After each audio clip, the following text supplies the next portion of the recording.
Okay. Oh, okay. I think this is what this. Oh, wait. Okay. All right. Okay. Am I live? Do you know? I don't know. Yes. Okay, great. All right. So I'm gonna read some things that I've been working on in 2022. I read some of them on November 11th. Um, so that is what you're getting out of me. Oh, by the way, for the fact that nobody is watching, which is so excellent, yet, obviously. Rowan is here, who was my puppeteer in November on November 11th, which I talk about like it's someday like January 6th, like everyone's like referencing the day, like as all of you remember.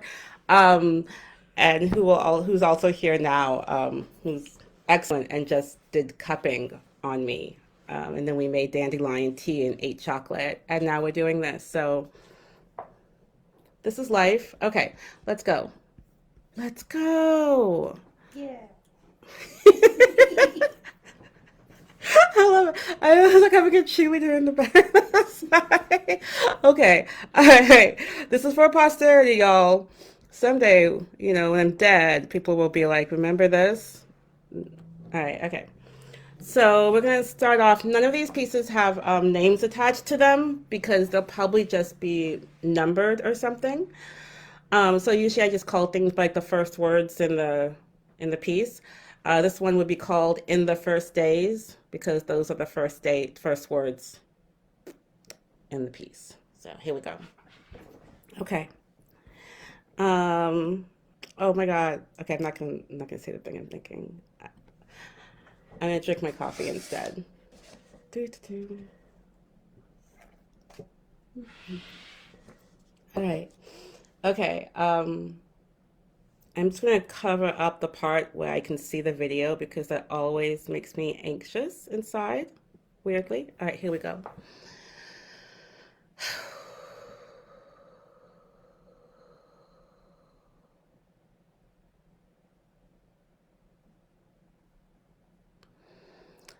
In the first days, we all come together, huddled under blankets and street lamps and social media posts and sing songs to comfort ourselves.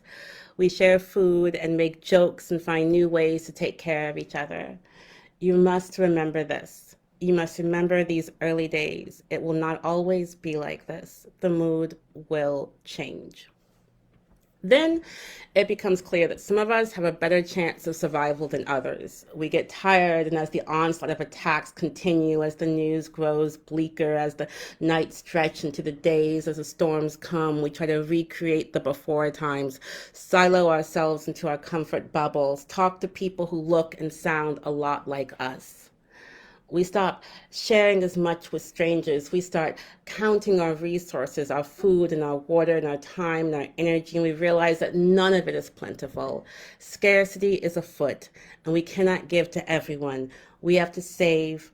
We don't know how long this will last, how long the attacks and the onslaught will continue, and we have to take care of our own first, our babies, our loves, our tribes.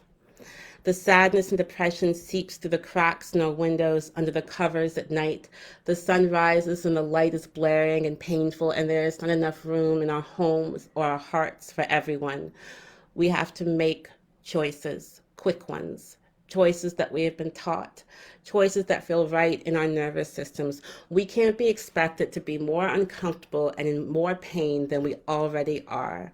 We can't be expected, we tell ourselves, to keep giving, not knowing if we will have enough tomorrow or next week or next month or next year. We have to put ourselves first. We are in mourning for the world that was supposed to be but never will be and maybe never was. We are in mourning, and the mourning makes our gaze more narrow. We can't see others' suffering as also our suffering, and we can't see others' joy as also our joy. We turn into ourselves and we shut out the world. Okay. All right. A small bit of commentary because for some reason I just wanted to say things now. Um, one thing I wanted to point out is that actually, this piece, I wrote this in 2022, which is that very true. And it's definitely a reflection on the things that were happening in 2020, both with like the first months of quarantine as well as like with the uprising. But also, it was even more so trying to catch the amount of other times that I've been in like crisis situations, like with the Egyptian Revolution in 2011, with the Palestinian Intifada, and how it's the same pattern that happens every single time. It's not unique, and I knew it was going to happen this time. I was prepared for it to happen this time because I had already done the idealism that will never end for like twice. So the third time I was like, okay, this is just for the first few months. And then people turn into themselves, they get really scared, resources get really scarce, people start like trying to get that social clout, survival skills start setting in, and people forget that their survival is based upon the fact that they open themselves out to the world, that our survival is based upon the fact to a certain extent that we were vulnerable to others. Anyways, so yeah, it kind of reflects all of that and not, but it's also obviously a reflection on 2020, and the ways that we like started off being like mutual aid and we're all in this together and people are hanging like cloth, like masks from the trees for people to pick up. And I feel like by, I don't know, summer, spring of 2021, people had lost most of that ethos and everyone was just trying to like look out for self, which is, I mean, there's something about humanity under capitalism, at least, that makes us do that as a collective. Okay, cool, good times. Um, Next piece we're gonna do. So, the intro to this piece is that I am writing a book. Well, I'm always writing a book. So that's anyone who knows me knows I'm usually writing a book. That's not really a surprise. This one actually is called Apocalypse Here. I still on the title, even though a lot of the other things keep changing in it. I really like the title though, so that's mine. Y'all can't take it. And so this piece is about trying to write a book about the book. It's very meta, is the point that I'm going with. All right, let's do it. Yay, coffee. I I am supposed to be writing a book, but honestly, my head is all over the place and I can't even remember how to write a paragraph, a line, a sentence, a thought, an image. I can't tell if the world is falling apart, but I know that my head is. I sleep in fits and starts and then breathe deeply and fall back into unconsciousness. It is late March, and the wind is bitter, and I'm waiting for warmer days, hoping that warmer days will give me some motivation, that sunshine will help my mind. It seems so silly to be productive in days like this, in years like this. Zora Neale Hurston said that some years ask questions and some years answer them, and I hope that this would be a year that answered some questions. But really, it's just another year of question after question after question and not a lot of answers. Are any of us doing okay? Are any of us not breaking each other's hearts or our own? Are any of us not battling with demons? Is this what the apocalypse is? Not some comet barreling down from the sky or a horde of armies marching through the lands, but the quiet despair of how do I feel good for a minute when the world is just bad, bad, bad. I am really trying to believe that we are all, each of us, or at least the vast majority of us, that we are all doing the best we can right now with what we have in this moment. We are doing our very best. And isn't like there's something that Maya Angelou says about how like excuse me, we were doing the best we could when we know better, we do better. And if we're all doing the best we can on this planet, then that means that this is the best world that we could collectively create at this moment. And isn't that depressing? Isn't that horrifying? That the best we can do is tearing apart the world, an apocalypse of the heart. At first, the quarantine felt good to me because I wasn't in control, but neither was anyone else. And then it got scary because people are scary if they don't think they are in control anymore. And I realized how fragile people were, how this loud demand for returning to normal was because they were so rigid and stoic and hollow and couldn't operate in any other way. They had no flexibility, no ability to turn and pivot and find new ways to satisfy old desires. And if there's one thing I learned in all my years of turnarounds and revolutions and apologies and mistakes was how to bend a bit backwards and a bit forward, how to curl into a ball and cry and then stand up and walk in a different direction. And it was scary to watch a people who only know one way to live. There are so many ways to live, y'all. We are human. We can think differently. So, folks were doing the best they could, and that best was a very limiting path leading to an inevitability. And once that path started to disappear, the woods are dark, and the stars are bright, and the breath is long and heavy in the lungs. Okay. I don't know what that piece is called yet. But we're gonna keep going. I'm gonna do a couple more, and then we're gonna kind of end this part of the reading. This is so excellent. I have no idea what I'm doing. I love this. Um, I do want to say though, like honestly, to truly, like I don't know. I don't know how to teach people to be flexible. I feel like I don't know. I mean, I understand what I mean. Like I do yoga. Like I understand how to teach people to be flexible. But like I mean internally, like in their minds. And I just think that considering that we are living in a time of crises, it would behoove us to learn to be more flexible in how we approach life, to have more twists and turns. Anyways, whatever. I mean, I guess I don't like change either, so okay. All right, next one we're gonna do. This one is, I guess we're gonna call it. I want to write about love since that's the first sentence. I'm gonna go with it. All right. Again, writing about writing, which is where we're at right now. Cheers.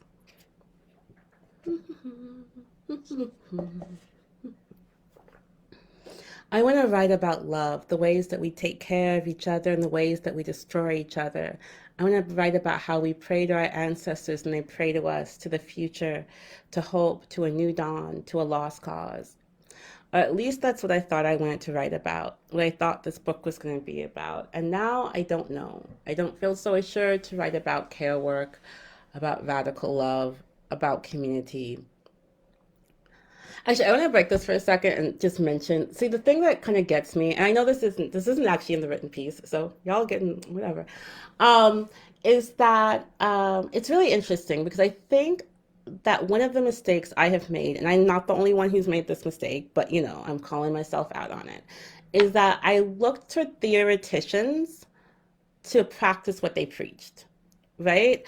Like there's a lot of people, and some of them are friends. Some of them I've edited their work. I have edited their. I mean, whatever. I'm not like I'm. This is no shade. It's just a sort of a realization that like there's a lot of people who are writing about care work and radical love and abolitionism and community accountability and X, Y, and Z. And when I watch how they're acting in their lives and what they do with the money, and I'm like, how is this working? Like, what is this? Like, it's completely contradicting everything that you claim to be about. And it was really difficult for me. I mean, it's just really, I think I'm just neurodivergent enough. I was like, why is there inconsistency?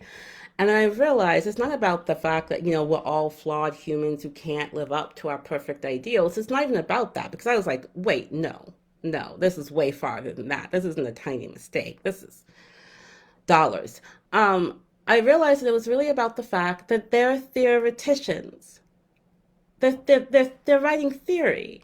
You know what I mean? Like they're just writing theory. They're writing things that sound nice and they sound good and they sound coherent within the theoretical construct. And then they get off their asses and they go out into the world and then they leave their work there. They might as well be like people who work in a factory, you know? Like when you're done working your 8 hours in a factory, you go home. You don't take the factory work with you. You're not sitting there making cogs while you make dinner. Like you're done. And that's how they see their work too, which is why they're so confused that the rest of us are like appalled by like the level of betrayal. Well, not the rest of us. There's not, I shouldn't say the rest of us. I should say the few of us who are willing to be publicly critical are appalled by the betrayal, and really it's because we put on a pedestal theoreticians, people who are really good writers. And I can tell you, really good writers are assholes a lot of the time. Like, this is not a good criteria for deciding who we should follow. It's just who we choose as leaders, is my point. Theoreticians shouldn't necessarily be in leadership positions. They should be theoreticians. You know what I mean? Academics should be academics. Get them a nice chair and let them sit. But they're not the ones who are leading the movement. Anywho, let's keep talking. Let's get through the rest of this piece. Anyways. So I keep thinking about the movements that I've been part of and how they eat themselves alive, feed off the flesh of the activists, street workers, aunties, artists. I think about how afraid I am to write about that because it means criticizing very important people who have very important platforms and very important magazine covers and very important academic positions, and it all exhausts me. Honestly, I don't really think I belong anymore to the left. If being on the left means belonging to a tribe of people, a movement of people, I don't think I'm a leftist in the ways that means it is part of my identity that I need or want to defend. Same thing with like being an anarchist or being a punk or even being black. And I don't mean that I'm not black, because I mean, clearly I am. Nor am I saying I don't want to be, because blackness is so lovely and heavy and fruitful, ripe and deadly, lightness and spring mornings and full moon tenderness. What I'm saying is that we're all tribal animals. We belong. We are divine animals. We believe. We are storytelling animals. We make sense of a senseless universe. And I'm saying that it also seems like we tribal, divine, storytelling animals can take anything, any set of words or propositions, and turn them against themselves in service to whatever God we want to worship. Okay. Okay, well, we're at 24 minutes at this point. So I'm going to stop because, you know, reasons. I just did 20 minutes of reading with random inserts. And I'm going to turn this to Rowan. I don't know, Rowan, do you want to be on camera? No. Okay, Rowan does not want to be on camera. But Rowan, I will describe Rowan. Rowan is a human wearing a Yeah. knit cap and a black t-shirt that says power to the people, respect, and like leggings are like what do you call that? Like tie-dye leggings. All right. So hi Rowan, how you doing? Hello. I'm gonna see if I'm even still in the camera frame. I am. I'm still here. Okay. I'm gonna turn. Okay. We're just doing this totally lo-fi today. Yeah. Okay. All right, Rowan, we're gonna have a slight discussion, short-ish, and then you're gonna go home. So hilarious. Sounds great. Oh my God, the things that we have done the past 3 years together is hilarious. All right. I mean, I should really introduce Rowan better, but I might do that in the midst of the questions. All right, Rowan, it's on you. Go. Yeah, I think first, thank you. That was really beautiful. It's always a treat and such a like pleasure to hear you read your work. And way to try something new. Let's do this one. This is also, I think, my first live that isn't me holding a video, like the phone that's filming the live. So this is pretty exciting. Doing live. I think one thing that I'm super curious about, Maya, are the ways to be open, especially as the body learns patterns.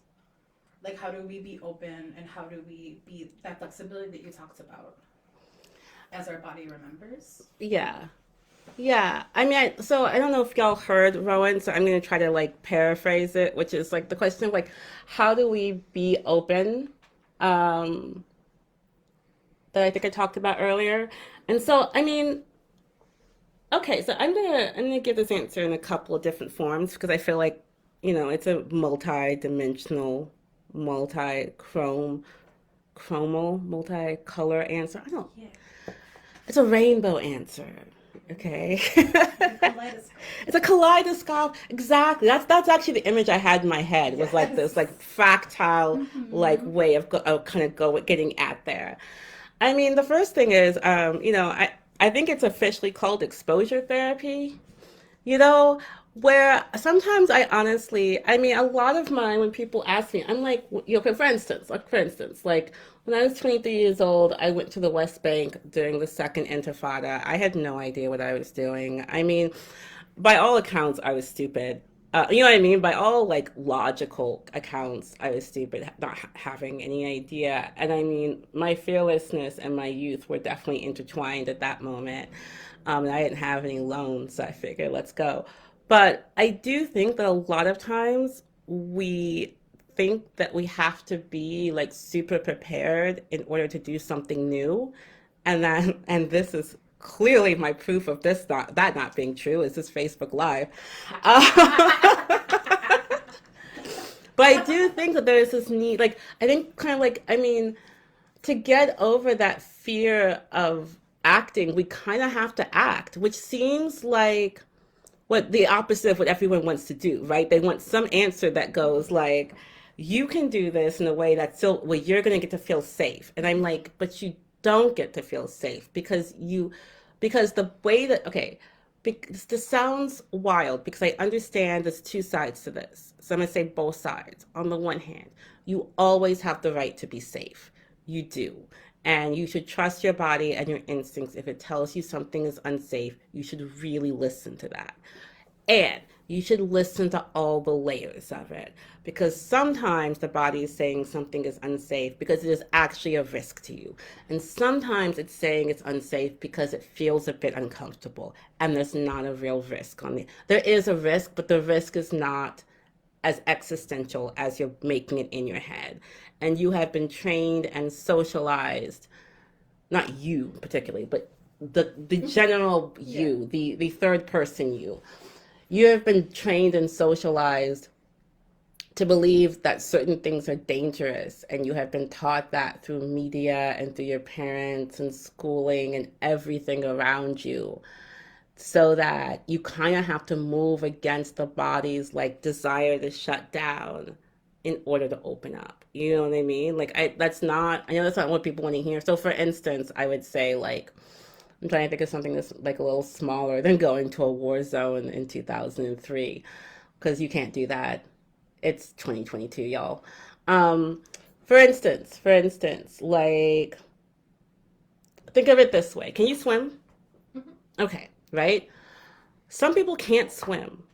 And if they told you like they're afraid of swimming, they're afraid, you would think like, oh, but once you get in the water and once someone kind of like teaches you a bit, you'll be able to swim. Like it's like unless you have a physiological reason that you can't swim, like your body can swim. It's human, you know? Mm-hmm.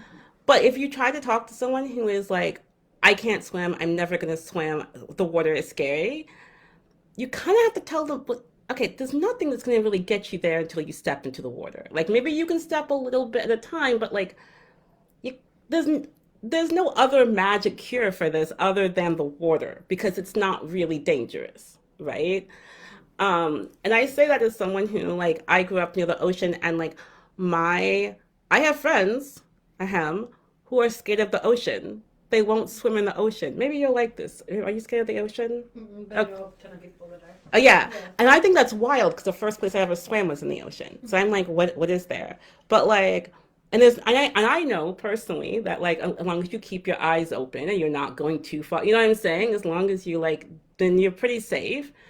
But there's no other way you can convince somebody of that until they go to the ocean. Mm-hmm. Maybe they need to see someone swim first. Maybe they need some kind of like proof, but like it's water, you know. Um, So actually, I think swimming is a really good example for that. Um, and because my mom didn't learn to swim until she was like in her late 60s, you know? So yeah, I think that's kind of it. So that's the exposure therapy version of it. So that was mine. The other way I think that we can stay open is that we do all the other things that allow for us to be open. Because a lot of times I think, so for instance, all right, all the dumbass self care practices that are really dorky, but they work. I really do think that also helps to change the mind and make it more open, right? So, all the meditation bullshit, all the like sitting there in yoga, being uncomfortable in your body for a second and then like relaxing into it, all the dumbass dandelion teas that I am drinking, all the ways that we like. Hi, y'all. Okay, sorry. All of that I think helps us as well because I think it helps to relax the brain enough that it can feel like it can hold more. I think that's part of it too. The last thing I'll say is I'm always a huge fan of fiction. Like I think a lot of the things I did in life or that the risks I took are because I read them in a book and I thought I can imagine doing it. You know, like the power of the imagination to kind of put you there before you're there. Um, I mean, I also taught myself how to swim by dreaming about it.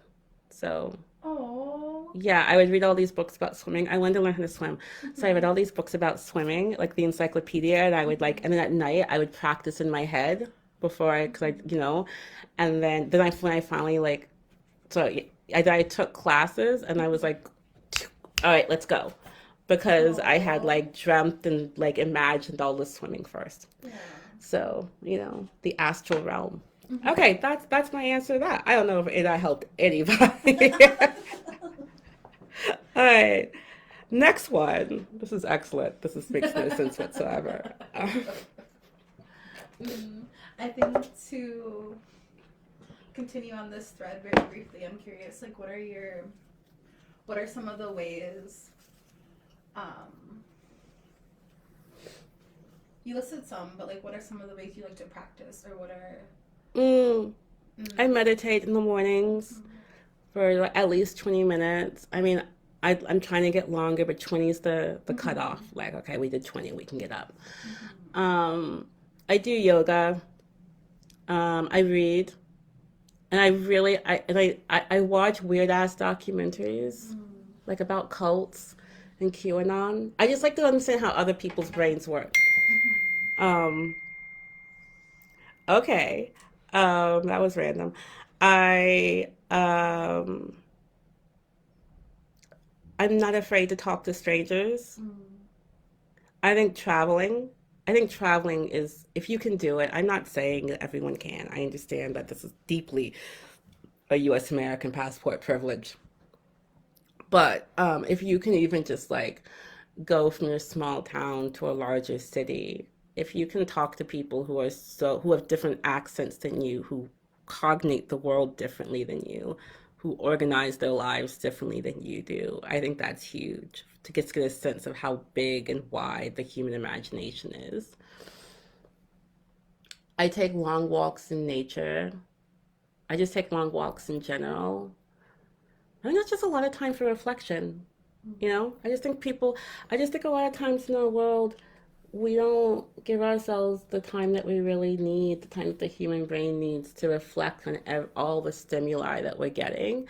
And so we get all clogged up inside and we're not able to really, like, we get clogged up and then we get afraid because we think, oh, it's so much for me to handle. And it's like, take a breath, go outside, touch grass. Well, you can't touch grass now. Like, touch snow, touch ice.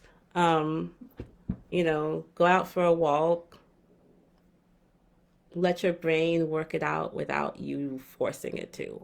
And I think that makes us way more open to the world and lets us think of new solutions and new ideas. Um, yeah, take herbs. In the wintertime, I take echinacea, vitamin D, St. John's wort, and slippery elm.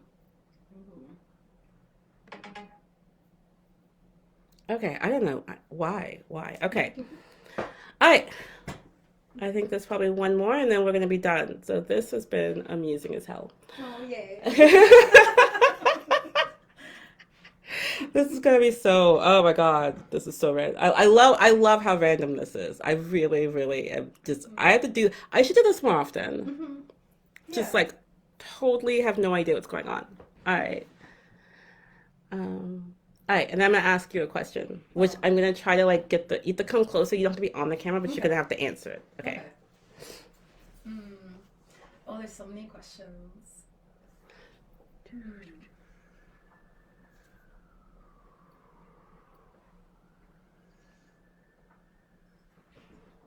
This might be a little random, but something that really came to mind listening to you share and like talk was the importance of like space and how capitalism isn't conducive to that space.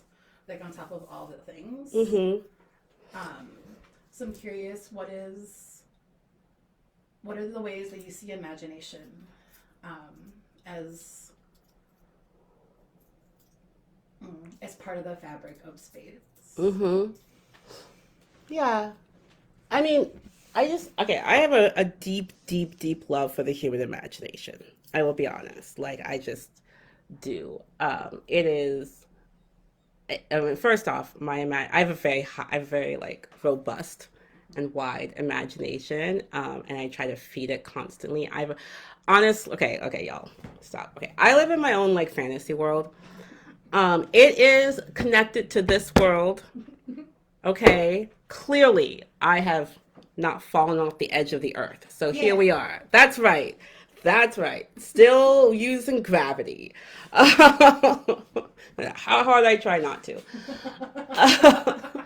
But I do. I have like a very like open, wide sense of imagination, and I love reading fiction, and I love going to like art museums, and I love watching weird ass movies.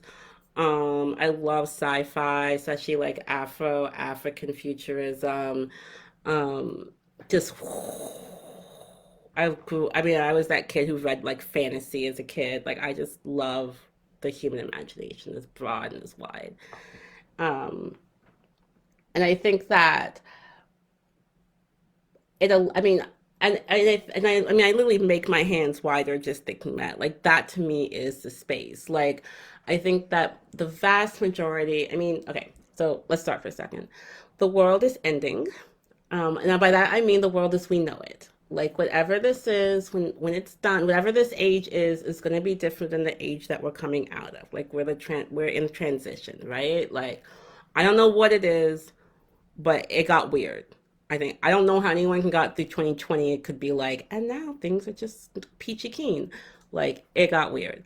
So it seems to me that the only way that we're going to find solutions for how 8 billion people are going to live on the planet is using the human imagination, right? Like that's I mean like we got to think of something. Like something's got to work.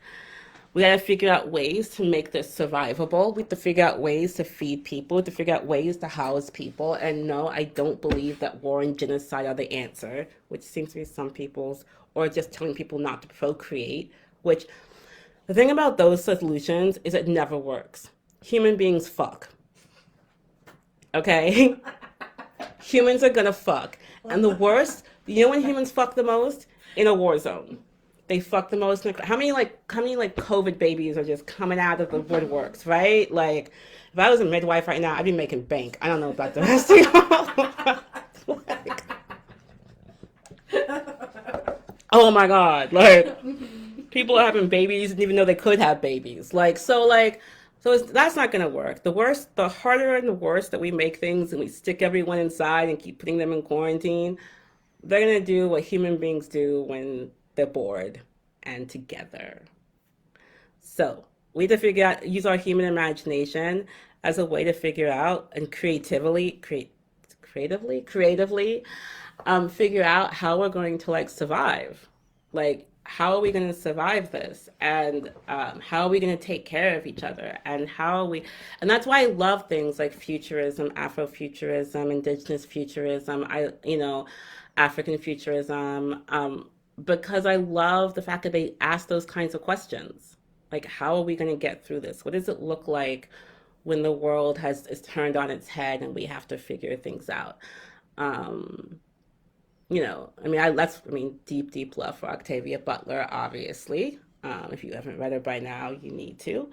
But like, yeah, I think that's I mean, so I don't even think of it so much like material space, but it's like the space It's almost like I imagine that the world is finite, right? Like I mean, it is. The Mm-hmm. planet is a finite Yep. thing, so we can't make more space. We can't. We literally, this is all we got. And I mean, I will send Elon Musk to Mars. That is fine. I will give him a one-way ticket. But like, I'm fine. I'm fine. Oh, Greta Thunberg though fucking killed. No, never mind. I'm not gonna get into all this. Okay, so but the thing is that rather than so we have to use the human imagination and creativity to figure out solutions to really hard and basic problems. Like, how are we gonna feed folks? I don't think. I mean, I think that that's it. You know. Um, so having a wide and open imagination, being able to think of the new, being open to new experiences, being open to new wisdoms or old wisdoms, being able to like travel and talk to people who are unlike us, who've been through these changes in climate long before they came to us, right? Us, like I had another. I'll end with saying this. I had a friend of mine, and she was saying how, like, she could never live in like rural Minnesota and this white dominant. And I feel her. I feel her. She's black. I feel her. She lives in Brooklyn. I mean, I get it.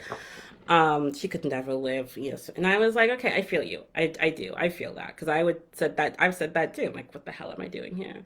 But I think the wisdom and the grace of being able to live in the middle of the rural land is that we have to figure out a way to be able to house all these people who are going to be coming from the coasts into the center, and they need a place to live, and they need to eat, and they need to survive. Like, I don't know what the world's going to look like in 30 years, but I don't think that people are going to want to necessarily stay on the coast, you know, or stay in places that easily get hurricanes, or stay in places where the water may not be healthy, like how quickly your water system can turn toxic. And I think that someplace like this in Minnesota, the land of 10,000 or a million lakes and obviously 7 trillion mosquitoes, is like, is a place where there's land and openness, and we can think and imagine the ways that we can begin to house and feed and clothe people who are climate refugees. And yes, that's what I think. That's what I think it makes space for.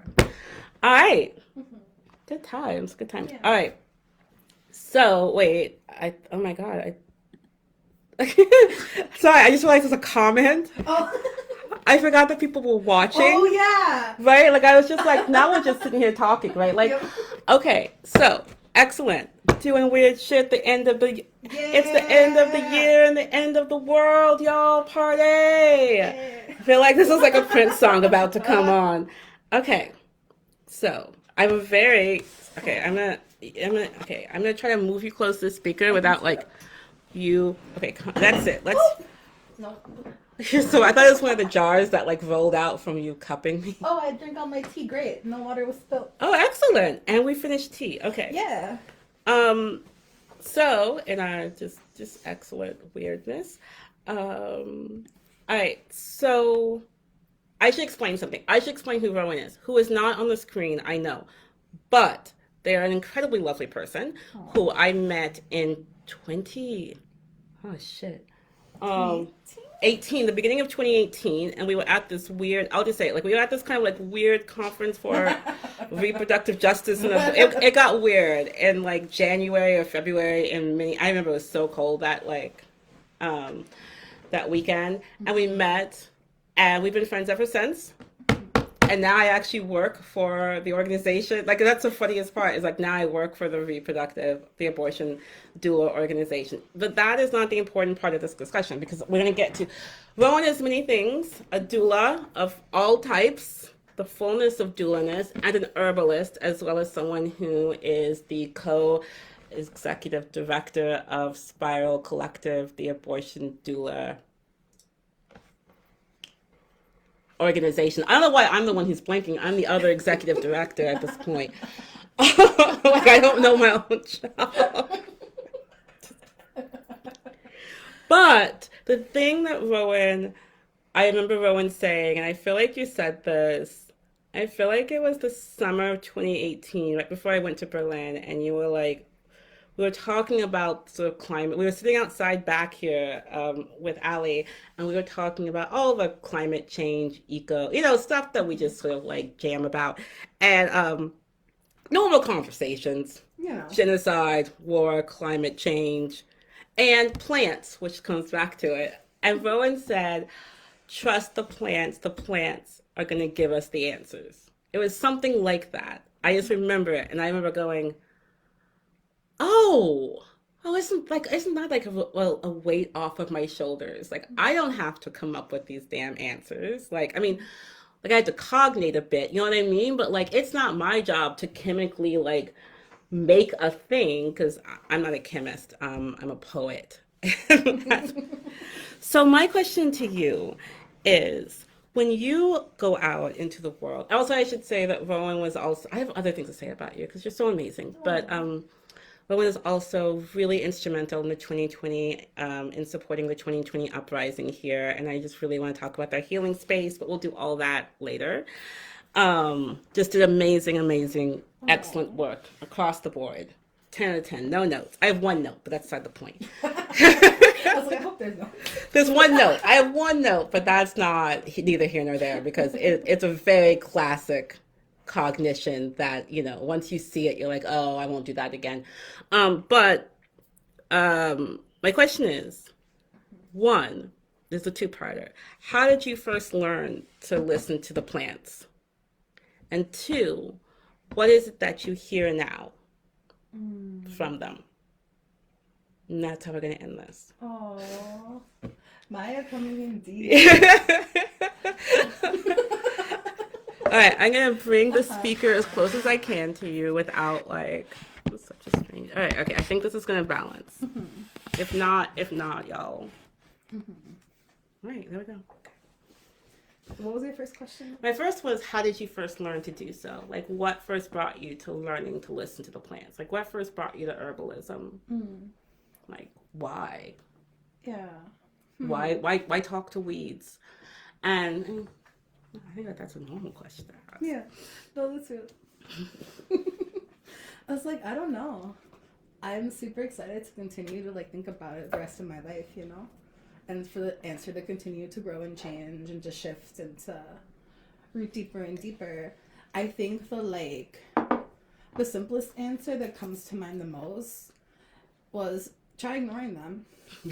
Like, I am a clumsy, short, waddling human, who like for years didn't listen, like would hear them talk, would hear them say hello to me, and I'd be like, oh, I'm in my little human world, like doing my human thing, trying to figure out how to survive in this capitalism and like be a part of it and also no thank you, like with both ends, right?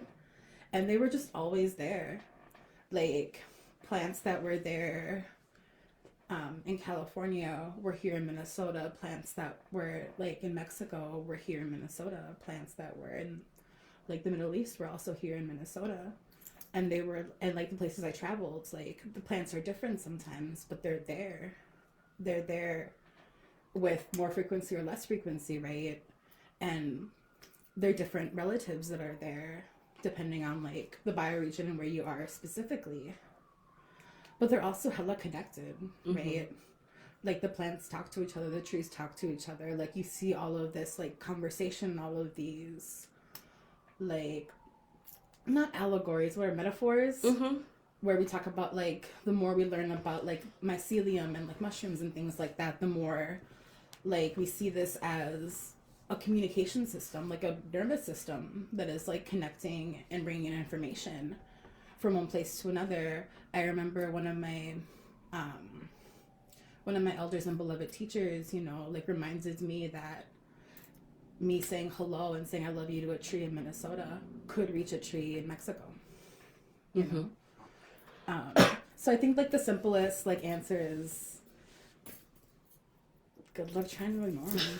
I mean, eventually if you ignore them long enough, they'll like do their plant thing because they got other things to do, right? But they were just always there. They were always there if I needed them or not. And I was always around them if they wanted me there or not. And as like I grow and as I build a relationship with like the plant relatives, and with the lands and learn more and more stories from people and from the plants and from books and from like the earth, you know, like the more and more I'm like really grateful that I started to listen. Nice. Yeah. Yeah. Yeah. And what are they saying? You don't have to choose all of them. As I look over at this poor jade that needs to be watered, this poor jade that has survived so much. Anyways, there's a jade plant, and she is beautiful, but yeah, I need to water her before we leave.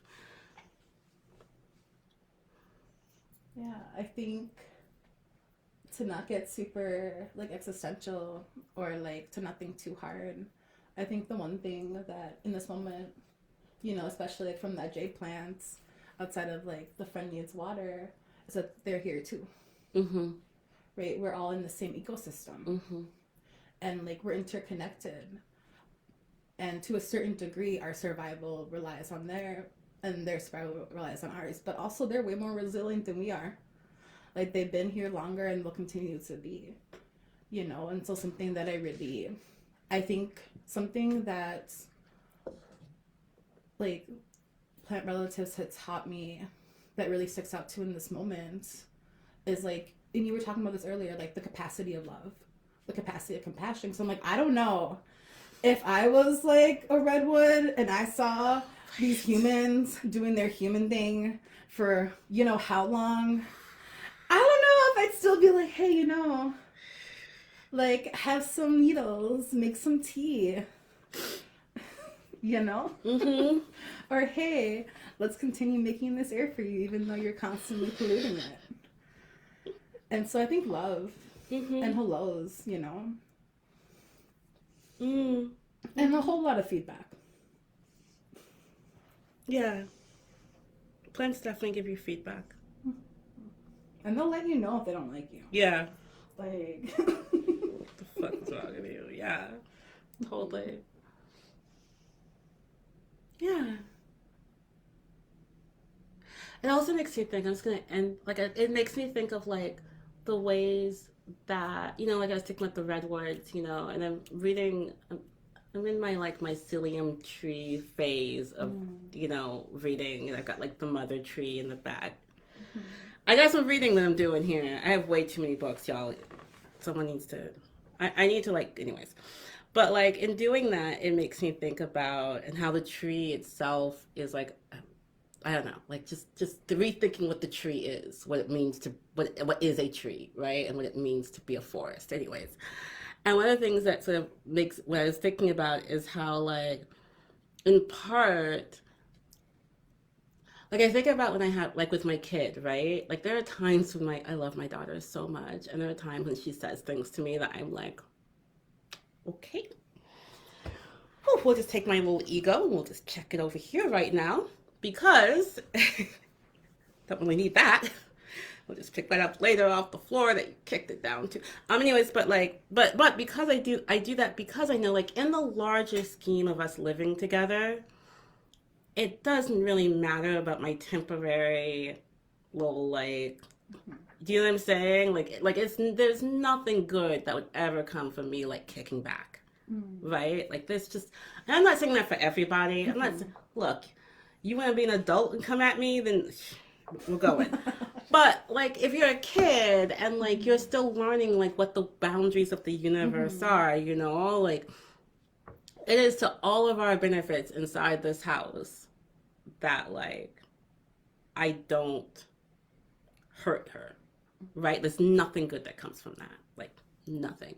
And I sort of wonder if like plants sometimes see us the same way, you know, like I gotta keep feeding them. Even the motherfuckers I got to. Like, this, in the end, nothing good will come from me not doing so, even if temporarily. You know, I don't know. I just think about that a lot.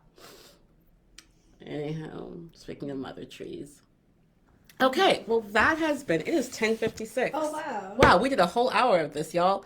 We should do this more often. This is so random. I know that's all I've been saying the whole time, but thank you so much, Rowan, Thank you for hanging out with me. All right, Anytime. and I'm gonna stop the live thing because I don't know how to do any of this.